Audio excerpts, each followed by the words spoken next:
succession would have to reject these things for the made-up falsities that they are. That's just the reality. So, with that in mind, then what I was talking about in regards to the Donatist controversy was the fact that it had come up in the William Lane Craig thing, this issue of the priesthood, and I raised the issue of the mark.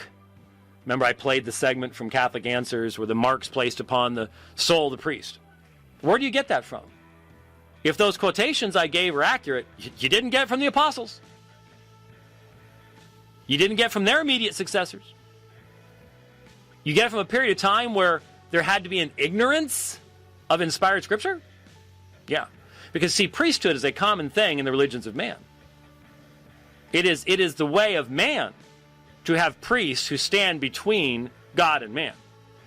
That's why Christianity isn't one of the religions of men. We have one high priest who took on human flesh and appears for us in the presence of the Father. Every other claim to priesthood, whether it's Rome's or Mormonism's, is a blasphemy against Jesus Christ. That's the only way it can be described. It is an utter, complete, total blasphemy.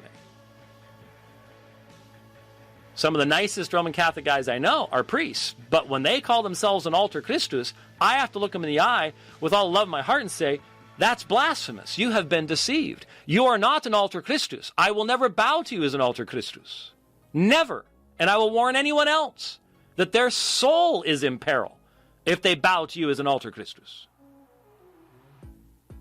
Back to the article. He said that no one believed at that time that priestly ordination left an eternal mark on the soul, and that this is a later development. I will admit that the theology of the priesthood developed over time.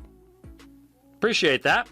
I have no problem believing that Christians in later centuries knew more about the priesthood than they did in the 4th century. Time out. Knew more about it? Where'd they get this information? Where'd they get this information, Mr. Rule? Evidently not from divine revelation, unless you're admitting you have new revelation since the 4th century, which functionally is what you have. I mean, that's really the only honest way to substantiate Immaculate Conception, bodily assumption. This is new revelation. This is revelation that comes after the apostles. But you know you don't want to admit that, even though you're functioning on the basis of that model. Are you being honest and saying, you know what, the reason Sola Scriptura is not true is because the Bible is just not enough. We've gotten more. We have more revelation. And this stuff is theopneustos. That's what you're saying. Come straight out and say it, man. Dr. White likes to take shots at Catholic doctrines that have developed. Well, I like to take shots at Catholic doctrines that have developed on something other than the basis of what the apostles taught, because I actually believe that apostolic succession is important, and that the way you practice apostolic succession is you actually walk in the footsteps of the apostles and what they taught. Not what someone 400, 600, or 1,000, or 1,800 years later thought they should have taught. There's a big difference between the two. Big difference. The priesthood is one example. I have to ask Dr. White, what is so bad about development? Dr. White believes in the two natures of Christ, the hypostatic union, and the two wills of Christ. Were they talking about these things in the 4th century? Absolutely not. They developed over time. Dr. White has acknowledged in the past his firm belief in the hypostatic union and two wills of Christ, even though there is no biblical evidence for either. Baloney, sir. There is no biblical evidence for either? Now, I don't know much about you. I think, I could be wrong about that. I think you're a convert. I think. I seem to recall looking at something. Maybe somebody could look it up. I think you're a convert. I could be wrong. But that is absurd. I have defended the two wills of Christ, the hypostatic union, from Scripture with Muslims around the world. You, obviously, clearly have not, and I would like to suggest, please don't try it. For the good of the Muslim people. Don't try to put them under the authority of some man-made system like you would be trying to put them under. Scripture doesn't talk about that. They would not have crucified the Lord of glory. Lord of glory. Not my will, but thine be done. In the beginning was the Logos. I'm a cradle Catholic. Good. Okay. In the beginning was the Logos. The Logos became flesh. Wow, we got all that stuff in Hebrews about the high priest. You know, we got a lot of stuff in the Bible about these subjects. Now, we don't have a definition, if that's what you're saying. Where do you find anything? An iota subscript, sir, about the bodily assumption of Mary? About a sacramental priesthood?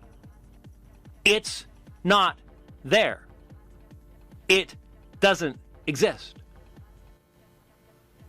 Someone, Oskine Thiam, even the Trinity is developed doctrine by the Catholic Church. Baloney. Untrue. Lie. Falsehood. No one who knows history or the Bible can say that, sir.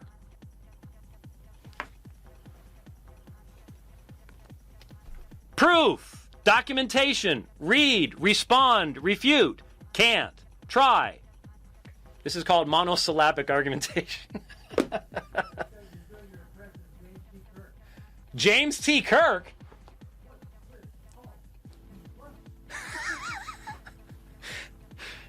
Sorry. He never did that. I have been completely distracted from my point by someone over there. Can you hear the voice? Like I said, it's that Peanuts thing. On the other side. Oh, yeah. Stop it. All right. Now,